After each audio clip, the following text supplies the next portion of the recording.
All right, hello. Welcome to the Eddie Conversation Podcast. My name is Eddie V. Hill, and I am your host. This is episode number 86. Ooh, that's a good number. And joining me today is Josh Fapp. That's me. Hello. Hi, Eddie. How are you? I'm doing well. Thanks for making the trek out. Of course. Always, anytime I can get to see Eddie, I'm going to do it. Appreciated.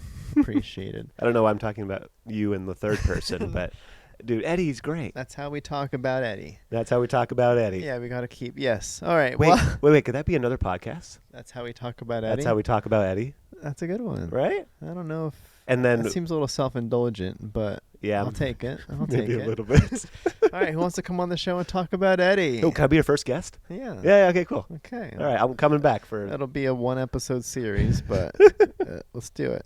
It's gonna be great. I just want to lay some foundational stuff on. Okay, so let's just say we know each other from the film work. Yeah, we do. To say as vaguely as possible, you are. I'm curious on how you kind of think of yourself, but I know you're kind of like, I'll call you like a producer director. Is kind of like the capacity that I know you. Yeah. But that is broad. So when people ask you what you do for a living, how do you normally talk about it? Yeah, I normally say like just about what you said there. It was I'm a producer and a director, but recently I've been primarily working mostly in social media type stuff, which is, like you're saying, it's very broad. And we're a lot smaller, so we do so much. Like I write, I edit, I do some VFX sometimes. Hopefully not that much because I'm pretty terrible at it. But yeah, I think producer director is probably the easiest, like simplest way of saying it. Okay. Now, we should just say who you work for, right? Yeah. So I work for Zach King. He's a social media TikTok sensation. Well, that was a bit much, but that's probably true. Yeah, he's great. So I've been a producer for him, or producer director for him, for about 3 years. Okay. Yeah. Copy that. So you're an in-house producer director. Yeah. Okay. So I mean, so you dabble. Okay, you already explained the dabbling. I know that we met on a short film, the narrative side of filmmaking. I know that you've talked about that as like, I don't know what the balance is, like what the pie chart looks like between like social media content to commercial work to the narrative work, 'cause it's all different. I don't know if you direct all those pieces or if you're like, how, what the heck does that mean? Yeah, no, I get it. It's confusing, and a lot of people don't know. So there's actually a few of us that direct and produce, and it kind of just depends on our availability. So when I first started with Zach, I mostly did personal content, is what we call it, which is like those 10 to 15 second videos of Zach doing like a magic trick that has nothing to do with a brand or whatever, but they're super fun because you have to like pack in a really quick story in like 15 seconds and have it be fun and engaging. And those are like the ones that go to like Instagram and stuff, or what are those? Yeah, so those are like the Instagram, TikToks, and that sort of thing. So that's where I started. I started doing that, and then kind of how we structure it a little bit is then you move up to like branded projects after that. So brands like Amazon or Google or whatever, whoever wants to do something, we kind of apply that 10 to 15 second format, but for the brand, and they have stuff that they normally want to promote. Yes. Great. Yes. And then the narrative. Yes. Sorry. Yeah. Okay. So, so personal content, and then the branded work, and most of the time that is more like TikTok, Instagram. Sometimes that's like a YouTube video. Yeah, because I mean, the whole point of branded stuff, it's like it's ads, and ads are as short as the other content you're already making, so you gotta pack in a lot similarly. Yeah, it feels like an easy. I'm sure there are many more hurdles to getting the branded stuff. Not checkmarked, okayed and ran through those processes. But okay, yeah. So we've worked with a lot of brands, and they're all awesome. And but yeah, okay. So we do the branded, and then from there I started moving more into narrative short films. for Zach. So probably like 4 or 5 years ago, Zach was super like doing a lot of short films. Actually, more like just right before the pandemic. Actually, is when we were like really hitting them a lot. And then since the pandemic, we hadn't really done any shorts at all. And for us, the short films are a lot more passion driven. Like most of the time, there's not a brand, or we're not making money on them at all. It's more just like we try to have like 1 or 2 things a year that like we're just doing it for the fun of it, and maybe it can lead to something else. Yes. Okay. Yeah. What kind of stuff are we hoping it leads to? It's like... Yeah. More stuff. No, yeah. So the big plan, I don't think it's a secret at all that Zach wants to eventually move to directing purely. He does have a lot of, like, obviously he's in front of the camera a lot, but starting in the filmmaking career that he has, he wanted to be behind the camera. So we're trying to move eventually to a place where we can actually create either a series for like a streaming service or something like that, or a feature of our own, with Zach maybe like co-directing and being in front of the camera or some capacity. Yeah, having ideally, I'm guessing from like his perspective, it would be less in front of like give me a supporting role instead of the number 1 on the call sheet. Yeah, which I get. Like, we need you as number 1 on the call sheet to get the deal in the first place. Yep, exactly. Yeah. Okay. All right. But the goal there is that we're building ourselves up right now that we can do it all on our own. So don't have to rely on another production company or rely on anybody else. That we as King Studio can actually create our own feature and not have to like sell our souls to anybody else. Yes, that's awesome. That's awesome. Yeah. Yeah, it kind of gives me like Everything Everywhere All at Once kind of vibes. Yeah. That was something I know like their VFX team was super. It was like 6 people or something. Yeah, exactly. It was wild. And I'm like, I don't see why that's something you guys couldn't do. Yeah. It seems like a similar situation. Yeah. Especially with you in the VFX house with them to get somewhere.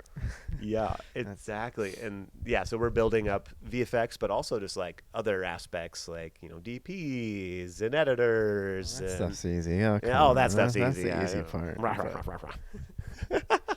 Yeah. Yeah. But yeah, I've been with Zach for 3 years, and through those 3 years, I've kind of gone from, just a recap, personal content to branded content to now doing those short films that will hopefully lead to either more short films or eventually a series and or a feature that hopefully I can be part of. Sounds great. Yeah, right? Sounds great. So I want to rewind the clock a little bit. Of course. I know you just actually had some practice with this. You just went back home for like a panel situation where you talked filmmaking. Yeah. And getting back to those roots. Oh man. And talking like hey, like you're the big LA director coming back to town. Yeah, the small town of Atascadero. Yeah. So how did that go? Yeah. And 2, what kind of stuff are your origins plus going back to the origins, all that kind of So I hate being on stage, but other people told me that I did a good job, so that's how it went, I guess. Sure. I was just talking. It was great too because the person interviewing me on stage was actually a childhood friend of mine, Sarah, that we had actually grown up together, and so it was like a perfect just hey, me and Sarah talking with 500 people out over there, but we don't like look at the 500 people because that's scary. I know that the photo of you had you looking out at the people, but I'm sure that there was probably a Q&A section where you had to like address the audience. But actually, I didn't have to do a Q&A session. Oh, nice. Yeah. Nice. I don't know why that terrifies me a little bit more. Like me and you talking is different than like random kid over there who's going to be like, random question. So I have a script. I'm just kidding. Yeah. Can you read my script? But yeah, that was great. So, yeah, like you said, I went back to my hometown. I still have family there, and it's great. And did little panel, and it was great because it was actually at my the church I grew up in is where I had the panel, and that's actually where I started filmmaking. Okay. When I was in high school, I was part of the youth group, and they had I forget what they call it, but it was basically like our own Oscars, where every week for 4 weeks they like gave us like a genre, like music video or trailer or whatever it was that week, and we'd have a week to basically make a video with our friends, and they would show them in youth group at the end of that week. And then after those 4 weeks, we had a huge Oscars ceremony and handed out little plastic trophies, and everybody voted for like what we wanted to do. So I knew nothing about filmmaking. But my girlfriend at the time, now wife, named Janae. Okay. Sorry, I didn't mean to cut you off. Yeah, sorry. How old are you in this story? Probably, I think I was 16 or maybe 17. Okay, all right. Sorry, continue. Your girlfriend, now wife? Yeah, girlfriend, now wife. So she was super into filmmaking, and she wanted to do like editing and that sort of thing. And she was like, hey, let's work together and let's do this. And I'm like, all right, let's do it. So we did it together with like a group of our friends, and they were terrible. But they were like, it was so much fun to do. And that's back when we had, the DV tapes, and I forget the cameras that you put those little like, you know what I'm talking about, the DV tapes? I never worked with those. Oh, so I think I got into the game a little later than you. Yeah. But yeah, either way. Yeah. Okay. Well, they're like SD quality, literally like little VHS tapes essentially that you would put into the side of the camera. Yeah. And it seems hard to take that and digitize and edit and stuff. It was not fun. It's also like interlaced, so it's all like weird looking, and it's kind of retro and cool now. Probably. Yeah, exactly. Yeah, now people probably do it on purpose. But anyways, we did that, and we swept the competition. We didn't do that. And Best Director. Yeah, exactly. Josh Fapp. And I forget what it was, but like we got a bunch of awards on it. Again, it's like high school and just fun. Yeah, but winning still feels good. Exactly, right? But from there, the youth pastor actually at the time approached me afterwards and was like, hey, you want a job? And I'm like, what? A job? He's like, yeah, we'll give you this DSLR camera and you film things. I'm like, okay, I don't really know how to do that. And he's like, that's okay. And I'm like, okay. So basically I got hired on to like make little videos, like wrap-up videos or promotional things or whatever. Really didn't know what I was doing. And so that was like, I call that my first film school. I was in high school and then right out of high school for, I think, 2-3 years. Okay. I worked for the church. And that's kind of like those almost docu-style recap kind of stuff. Because I know I stumbled across your your YouTube channel. I might need to edit that eventually. And yeah, so I was going through it, and I was like, I was hoping to find some narrative content in here, but it was all essentially that kind of content. Yeah. Where it was like, this is this trip, and I was like, all right, which one's the most popular one? There was like one with like 1,000 views on it. It was a recap of a specific. I was like, the edit's cool and it was nice. Yeah. I remember. I felt like I was doing similar stuff when I was just dabbling in. Like, you just got to start doing something. Totally, it helps. Yeah. Okay. But yeah, so that was basically my first film school where they handed me a camera and said, make us movies. And I was like, okay. Yeah. Here's the difference between film school and what you did, though. You were getting paid? Yeah. I was getting paid, but it was like, minimum wage back then. Sure. Which is like. But you're not paying. Yes, you're right. Paying. You were getting paid. That's true. So I guess that is true. I didn't think about it that way before, but yeah, I got some money from it. I got money to learn. Yeah, that's great. Okay. So, at what point? So you mentioned you and your wife, Janae. You said Janae. You said let's do this thing. Was when you say let's do this thing, are you talking about the Oscars competition? Yeah. At what point did it start clicking in your head that this was like a thing you wanted to pursue further, more professionally, more whatever the more is in this scenario? I feel like it was never like a moment in time that was like, this is for me. This is what I need to do. It was a gradual transition there. So I was going to community college while I was working and doing this. Didn't really know what I wanted to do. It was a little bit more like, for me, this was kind of like a job, but it was also fun.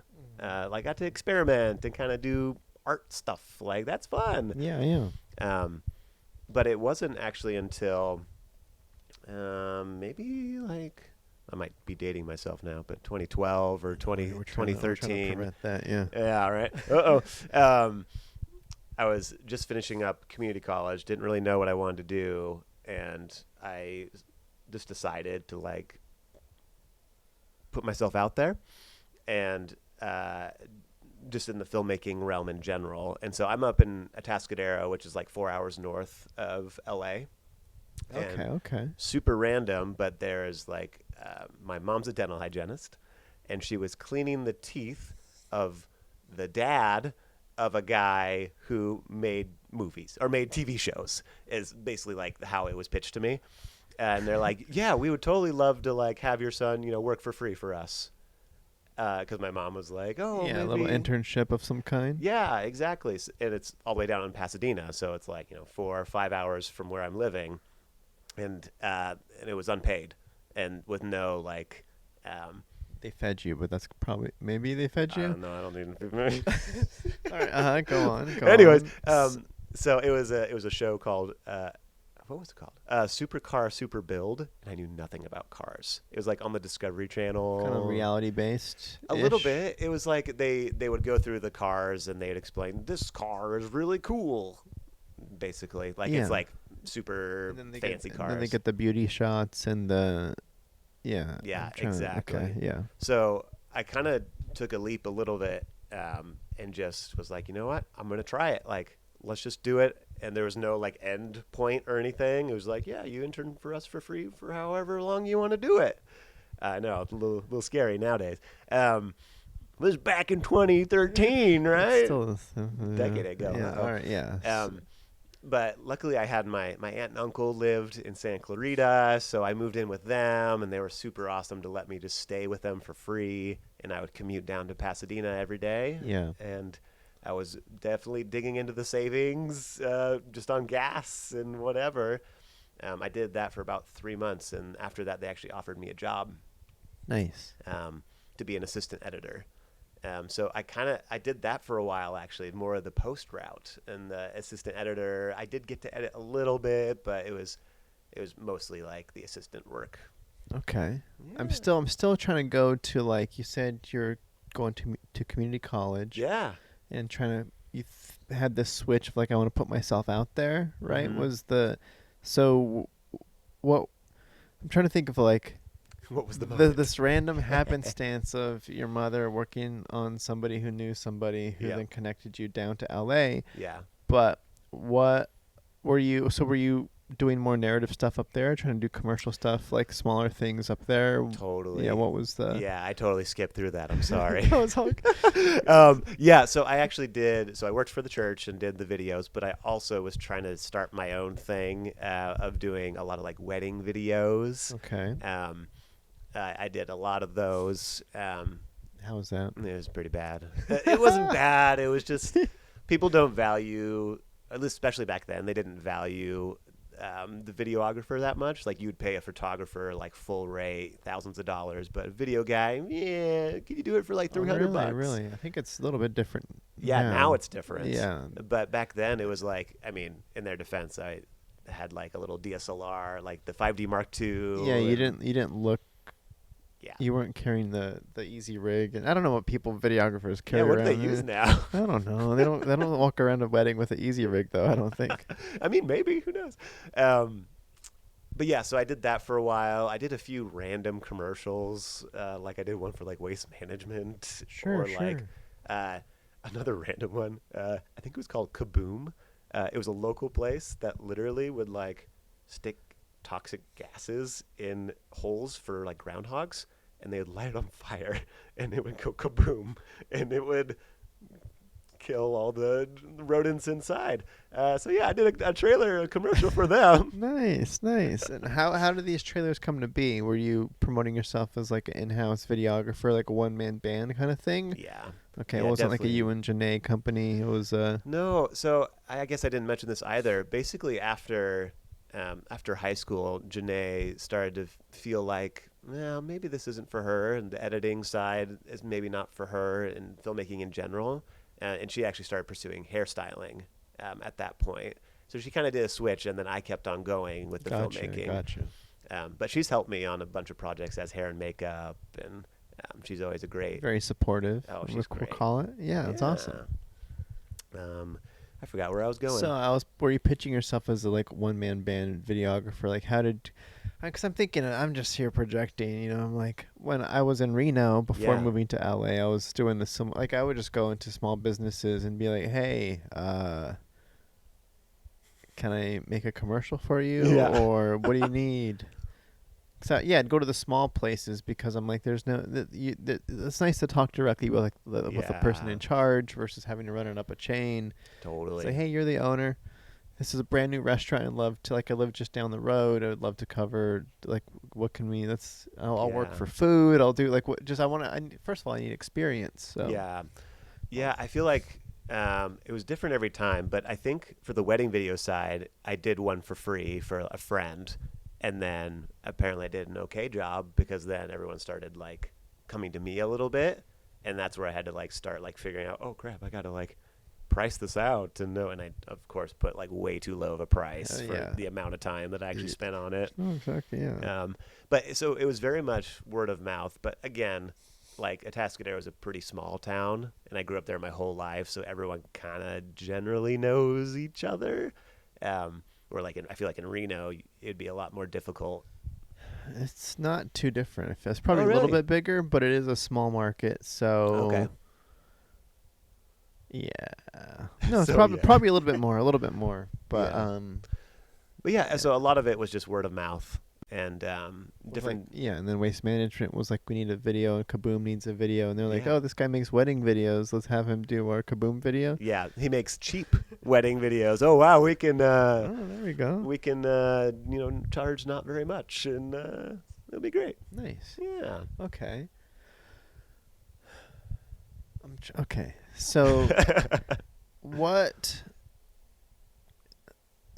what point did Los Angeles creep into your mind, or was your mom coming to you with this opportunity, the thing that kind of you're like, okay, I guess now is it was that a thing you're planning on doing, and this was the avenue, or did she? It feels almost like she made the decision for you. Oh no! It's like, hey son, I know you want to do this. I think it'd be good for you if you just go for it.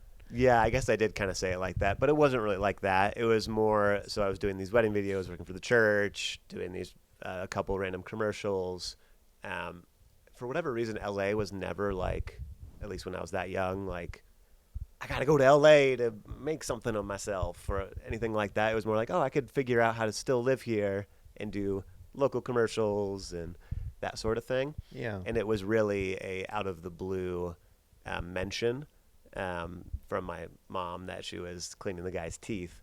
And so then she gave me the phone number. I called him, and the guy was like, you want to come work for us for free? Sure.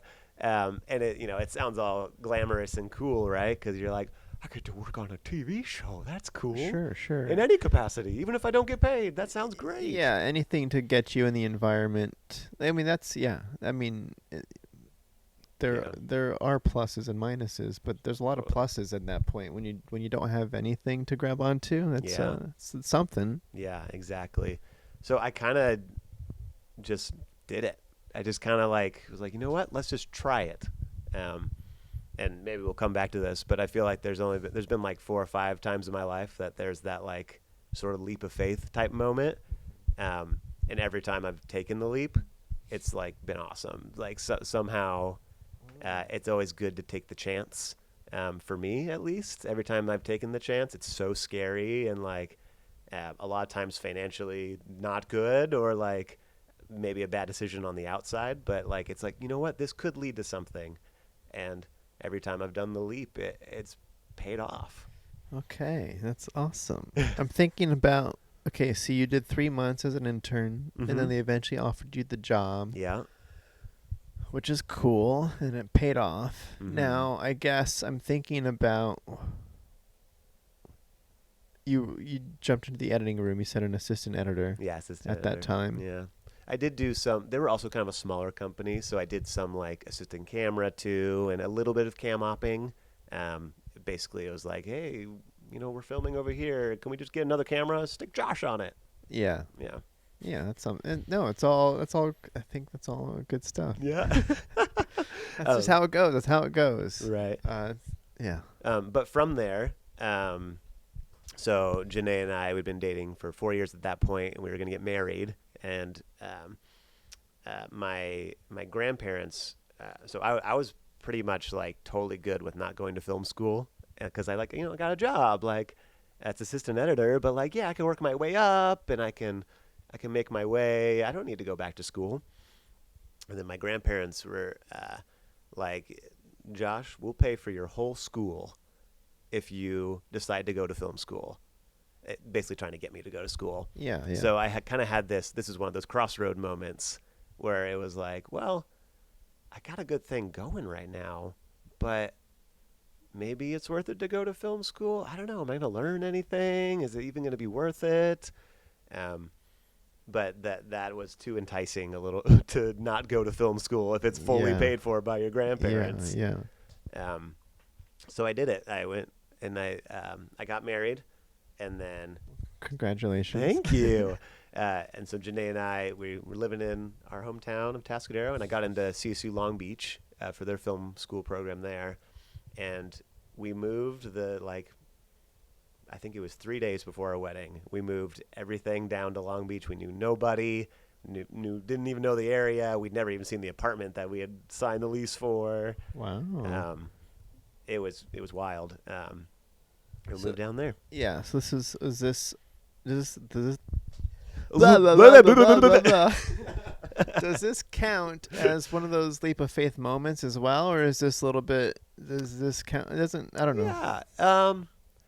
A little bit, because neither of us had jobs, and I was going to school. It's paid for. That's great, but we have no income coming in, and we just have our savings, which was not a lot. It was probably like, I don't know, $8,000 or something. Last you a few months or whatever. Yeah, exactly. And so we didn't really know what was coming next. And Janae had graduated from her hairstyling thing, so we're gonna move down there, and she was hopefully gonna get a job. But it was like all like, we have nothing lined up financially. Oh, that sounds great. That's what our youth is for, is what I hear. That's what I hear too. Yeah. Okay. So you went. How long was this film school? So you went to that. You did that. Yeah, for 2 years. Okay. Because I'd already done like the community college, all the GE stuff, and then so it was a 2-year film school program, and it was great. I still work with a lot of the people that I went to school with, like cool. like Cutter White, and that was our mutual connection. Nice. Yeah, that's how I came on the project, was through Cutter. Yeah. Cool. Yeah. Okay. Yeah. All right. Do you want me to keep on going on my past, or I can do whatever you want me to do? I'm trying to think about, because I feel like we haven't quite hit. Maybe I should just ask. Let me frame this. Let me just ask a new question. Ask a new question. What is the current dream for Mr. Josh? For Mr. Josh, the current dream. The dream always changes, I feel like. That's why I'm asking current. Right, current. I mean, the ultimate dream is to be able to direct and maybe produce like a feature-length film that a lot of people get to see and a lot of people have fun with and a lot of people love to watch. A lot of the films I've done so far are more in that genre where it's like the action adventure sort of comedy, but I don't know. I just love that genre because it doesn't take itself too seriously. But you also have a fun time watching it, like the heyday of Pirates of the Caribbean and The Mummy, and like I don't know. I love all those movies that maybe aren't like the best, filmmaking thing you've ever seen, but you have a fun time watching it. It's a good time. Yeah. And there are moments. I mean, there's plenty of real moments you inject in that. It's all from you can ground whatever moments you can exaggerate and dramatize, and it's a very flexible, fun. I enjoy going to the movies for fun. Yeah. It sounds like you're in a great place to get to that goal. You did say, what'd I say? So you said to direct or produce? Is that what you said was your answer? Or you said kind of... Direct and or, like, for me... Sorry, do you have a question there before I go in? No, go for it. Okay, cool. I feel like my brain is naturally more of a producer. I like think about things more logically, and I like kind of just know those things a little bit more. But what actually fulfills me is directing. Yeah. So I feel like I'm kind of a better producer than a director, but I feel like I'm learning how to be a better director, and that's really like what I love to do. So that's where I say and or, because I'm like, well, I could do either, and I would have a great time. Because the way that directing, I mean, it's all a craft. So we have to build up our craftsmanship as we go along. Yeah. It does sound like what you're saying is pending Zach King's decision on this upcoming feature. It's like, are we co-directors, Zach, or are you trying to solo direct this? And it's like, I would love to co-direct with you, but I'm happy to produce it as well. Yeah. Like, it's almost, that feels like, it's a nice, but I'm totally. But it sounds like the ideal goal, not that it's I don't even know, would the ideal thing that you're directing also be something you're producing, or would it be nice to hand that off? It'd probably be nice to hand that off. Like, even on this last short film I did with Zach, I was still producing, but my person I brought on was Juliana Ulrich. She's an amazing producer. You should hire her for anything you have. But we did a project before where we co-produced, so we basically like did 50-50. And then I directed, and she basically would take on 100% of the producing duties when we're actually in production.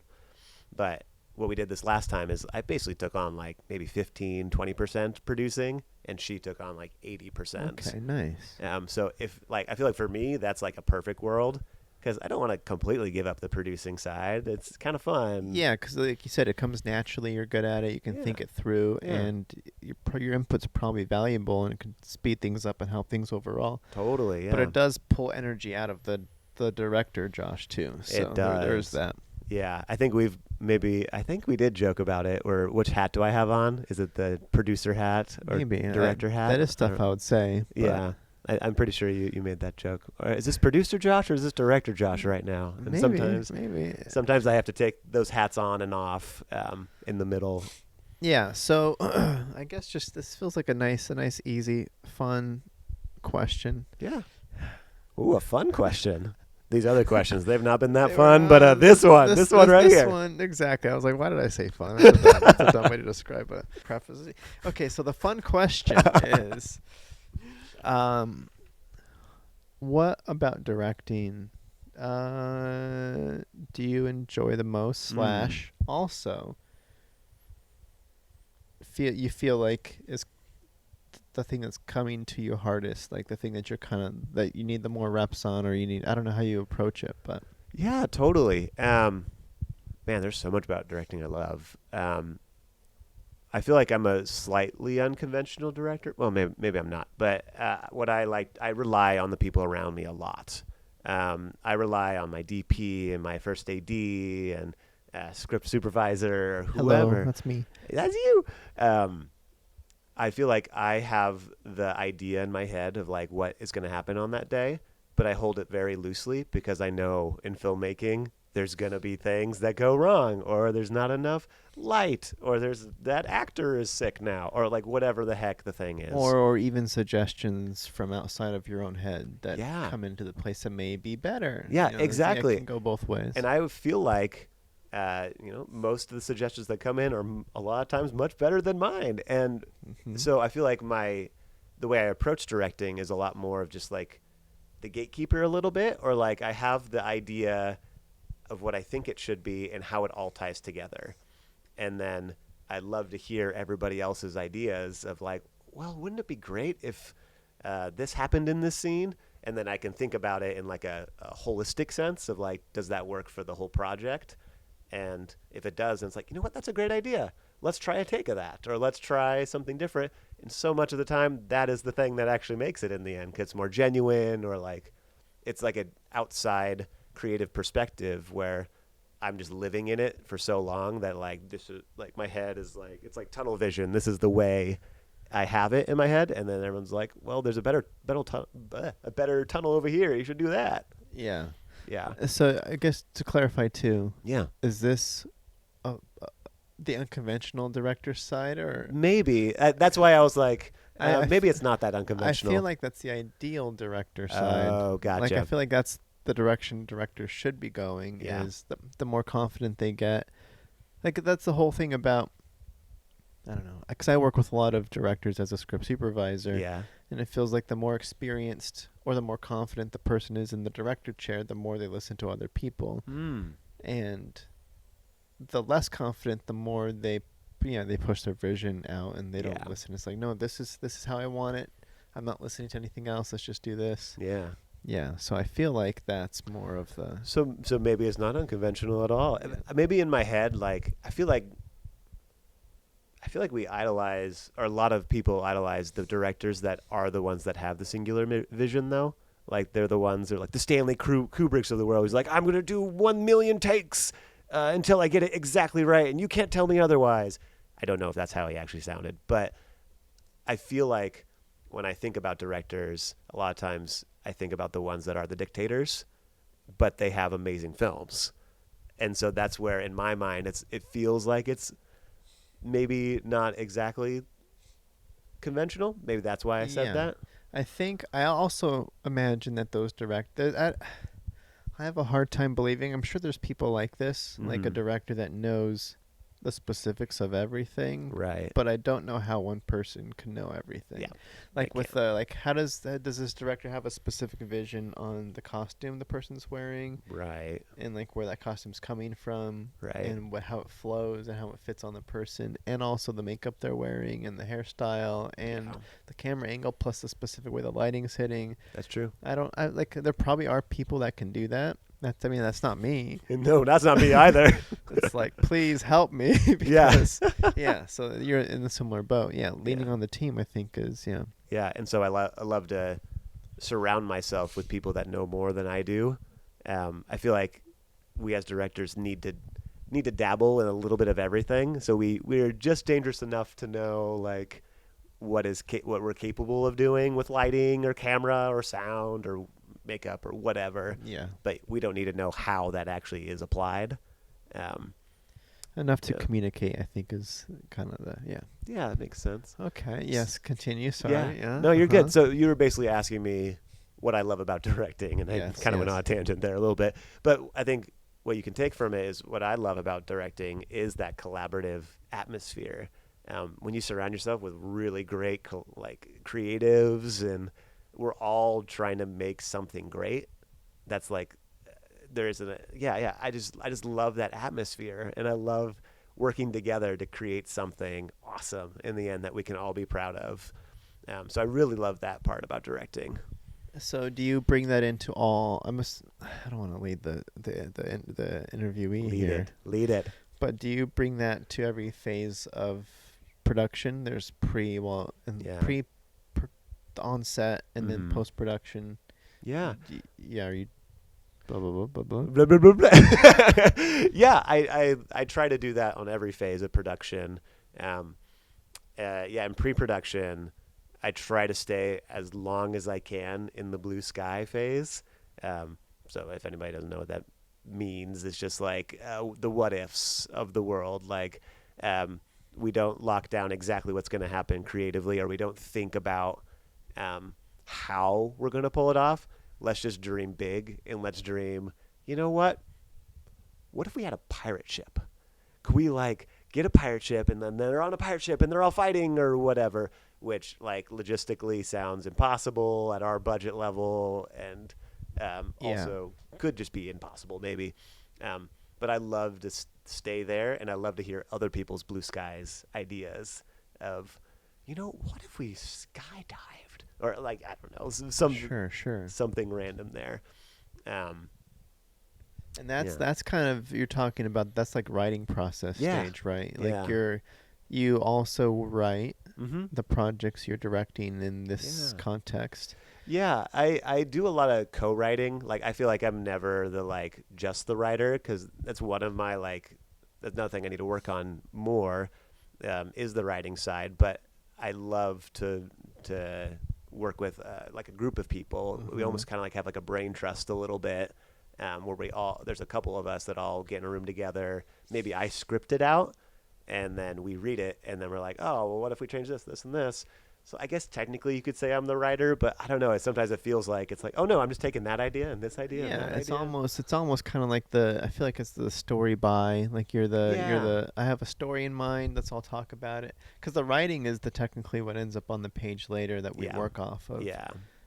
Which is a whole craft on its own. Yeah, totally. Which I think is what you're talking about. It's like, great, here's the whiteboard of the beats, but then you need somebody else to help sculpt it. Yeah, and totally. do all that. But even with that, sometimes I love to jump into the script. No, for and sure. Actually, like, well, I want to add an action line right here. Which comes back to the dangerous enough aspect. Yeah, the dangerous enough. It's like, I can get in there and do it, but please don't make me do it all. Yeah. I do love the support. Yeah. Yeah, that's great. Okay. But yeah, so back to your earlier question. Man, I'm just full of tangents. I'm really sorry. I hope you guys enjoy this podcast. I try to maintain that openness and collaborativeness through all the phases. I think it's probably most apparent during production, but pre-production would be like in the writing phase and the idea phase there. And then in post, I love to trust my editor to just, a lot of times I just kind of let them go, and then they send it back, and then a lot of times it's not what I expected, but sometimes that's actually good, because they're working with the footage that actually exists, not what we were intending for it to exist. Yeah, 100%. Yeah. I do the same thing. Yeah. Yeah. Man, we're twins. Two peas in a pod. Okay, what I wanted to actually ask more of, because I think just even based off of Instagram, maybe stories that you put up, I'm guessing is where I've seen this, but I mentioned it before on how, like, we met on set of Stranded 2. Stranded 2. Which is, you bring up the pirate ship. Yeah. And that was the kind of the pirate-themed short film adventure story. Yeah. And I think after that released, which is on YouTube now, go check it out. Go check it out. Link below. Leave a like, and we'll see if they make a Stranded 3. Woo! So I know you posted stories on, like, behind the scenes aspects of it. Yeah. And I'm like, watching the videos, I'm like, oh, Josh was like a part of, I think, if I'm remembering correctly, you were a part of like some choreography of like sword fights, and I wasn't sure how do you like to get involved in performance and blockings, and how does what's and and I think I've also seen you use like Lego guys and Lego cars for, I'm like, I don't know. Oh, you saw that? Yeah. Oh, that's great. So I'm like, okay, I'm curious, because that's all pre-production collaboration stuff. Yeah. So if you could talk about what you like about that, because that's hard for me. I'm definitely not like a stunt coordinator or a fight coordinator at all, but I love to get in there, and I love to just try it. Specifically for Stranded 2, there's a whole like fight scene between our two main characters. The pirates are making them fight, and they don't want to fight. So they're supposed to they're trying to like fake that they're fighting each other while trying to like buy themselves time to talk together and be like, what do we do? I don't know. We should do this. Okay. So I actually brought on a fight choreographer. Well, that was hard to say for some reason. Named Brian Ulrich, and he's amazing. You should hire him too. But so we worked together. He has like a general idea in mind of like, we should probably do this. And then for me, I think about it more in the emotional beats, or in the like what we're trying to get across. Like, okay, by the end of this, Nate needs to be mad at Zach, and he has won the fight. And then Brian's like, well, okay, cool. We have these cool barrels over here, and we have this thing that they could jump off of, and all these cool things. And then maybe it's out of necessity a little bit where there's not anybody around. I pick up the sword and I play one of the characters. Yeah. And Brian plays the other character, and we kind of like figure out what feels natural. And I feel like it worked on that one because they're not supposed to really know how to sword fight, and I don't know how to sword fight. It makes sense. Yeah. And it's an excuse to play. Yeah. And then I guess, okay, yeah, so that's lovely. That's lovely. That's lovely. Getting a fight choreographer in pre-production to pre-block the stuff. That's kind of and especially in what we are making with Stranded 2, I think that's kind of you can't really go to set and block on set, like, because there's so many gags built into the fight. Yeah. Watch the short. Yeah. But yeah, because the whole Zach King model is, you're not gonna watch a Zach King project without seeing I don't know. Do you just call them magic tricks? I don't know what the we just call it magic. magic. The editing tricks and illusions of the camera. Yeah. So how do you go about knowing what to include in a story when you're? Because I think about that with, like, even watching the Amazon bits that you put onto your Instagram. Oh yeah. Like, they all seem like I'm watching each of them and I'm like, I don't even know where to start on. Like on the creative side? Yeah. I'm like, which gag do we do? How do we pull it off? Yeah. What are we trying to say? It's yeah. Like, it's weird. Yeah, a lot of the times what we start with, or what I like to start with, is more of the emotion behind it, or like, what's the story? So story first, and then we figure out a trick from there. So like, for example, on Stranded, there's only one sword that is given, and then Zach. So the story is Nate has a sword, Zach doesn't have sword. What do we do? So Zach is magical, so he tries to make a sword. So he takes his belt, and he basically magically creates a sword out of the belt, like the belt is the sheath. But then we want to add that little comedy in, right? And we have his pants fall down because his belt's not there anymore, and he has heart underwear because that's always fun. It's very like what's his name? Is that Popeye?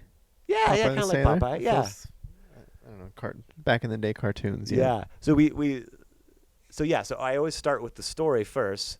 So the basic beat is got to get sword somehow. In a traditional movie, maybe he would steal it from one of the pirates next to him or something like that. But in our sort of realm, where it's comedy, action, but he's magical at the same time, he would just create it himself. And then by doing that magic, something goes wrong. That's normally what the structure is that the magic solves the problem for a second, but then creates another problem that then we need to start over again. Yes. I just imagine a whiteboard with like our bag of tricks. It's called Bag O Tricks. Yeah, Bag O Tricks. Yeah. And then when you're talking story over here, yeah, and it's like, all right, we need something to happen here. The pirate is saying, I'm going to throw you both overboard. Yeah. Because neither of you are useful. And then he says, wait, I'm magic. Look. And then he does a trick. Yeah. Which keeps him on board. And it's like, all right, what trick does he do? What can he do to impress these pirates? Yeah. And, I mean, in the short, he swaps his baseball cap for a pirate hat. Yep. And that's enough for the pirates to keep him on board. Yeah. But I'm like, I wonder what other ideas came to mind. Like, what could, is he levitating? Is he, like, I don't know. If you look at the Bag of Tricks whiteboard, and you're like, all right, let's go to the old reliable here. Like, I'm not, that kind of is. Yeah, I don't know if there's like a clear structure, to be honest. I think it's very much loosey-goosey, feel it out. Yeah. Like, I knew when we wrote that, like, insert trick here is probably what we did first. Because, like, for that one in particular, you just need to prove that you're magical somehow. But I think how we landed on the hat trick, on that one in particular, was, okay, eventually we want to get them in pirate outfits. So how do we do that? You could just put them in a pirate outfit, which is partially what we do for one of the characters. Yeah. Or you can have that transformation start, like, as part of the trick. So, like, this is like the slowly getting to, like, the pirate side, and maybe subconsciously we're trying to show that Zach is maybe more like the pirates than he wants to be, and he realizes that, oh, maybe I need to actually care for my friend more. Yes. Story. Yay, story. Okay, nice. But we do have a list of tricks in general.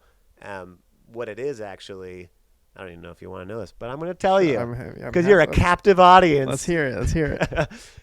Every Monday at Zach King's, we all have to pitch a trick, pitch an idea. It can be a TikTok, it can be an ad, it can be anything.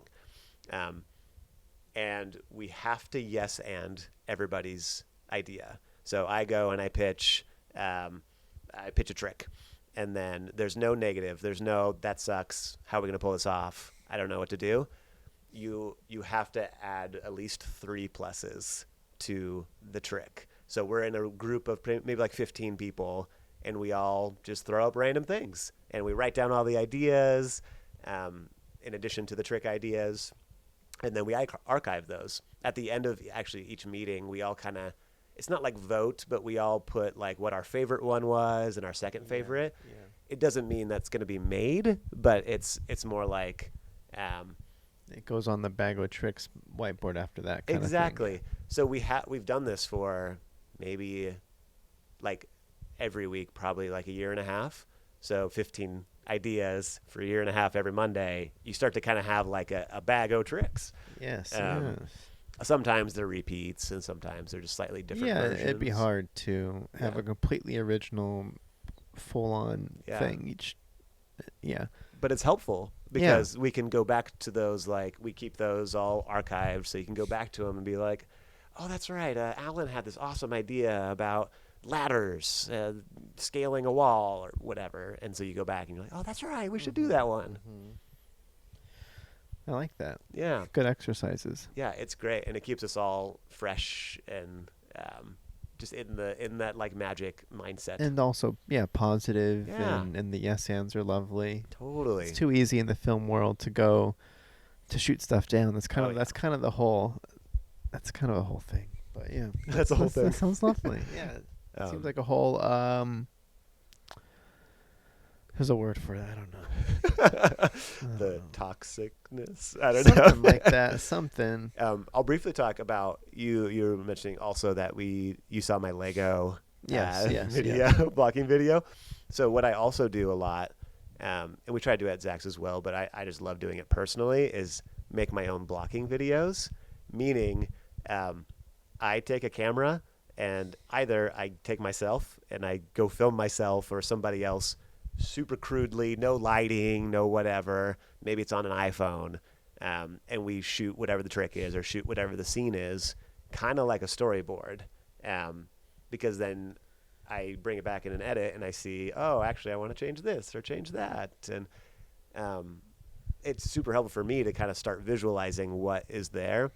And in a project we're working on right now, there's a car chase in one of them, and so I can't really film cars in a blocking video. So I use Legos in Hot Wheels, maybe. And like at Hot Wheels or like whatever I can. But I mostly use Legos. Yeah, and I would put them on like a green screen, just like a green cardboard thing on the back, and I would my hand would come in and like move it or like show that the guys are falling off or whatever.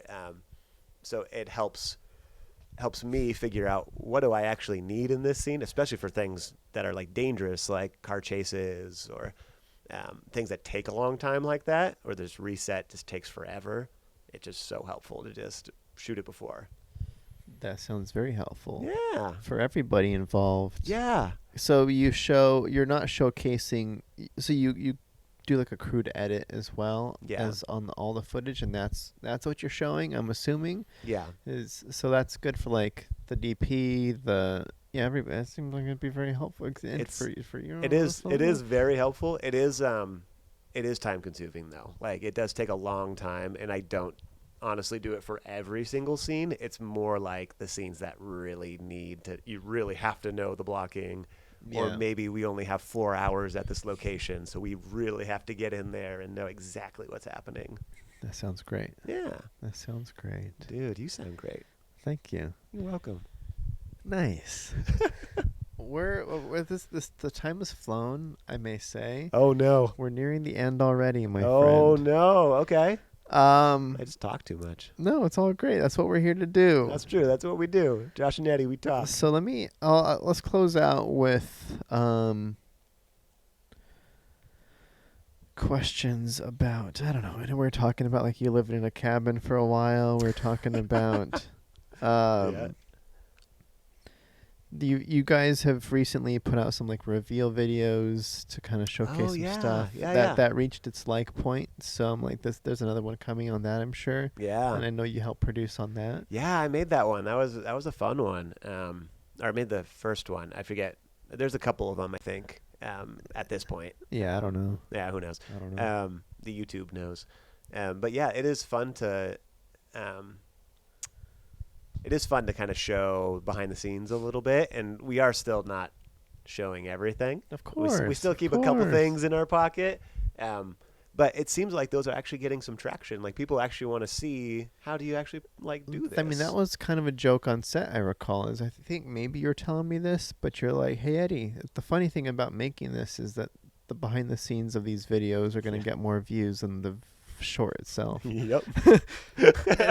So it seems like that's the exact content that would do well. Is like, here, we're showing the process, and that's kind of almost more fun than watching it happen. It's like, no, tell me how it works. I want to make stuff. Yeah. So everybody's a filmmaker right now. Everybody can. That's Yeah, especially for the filmmakers. That's the main audience for those behind the scenes.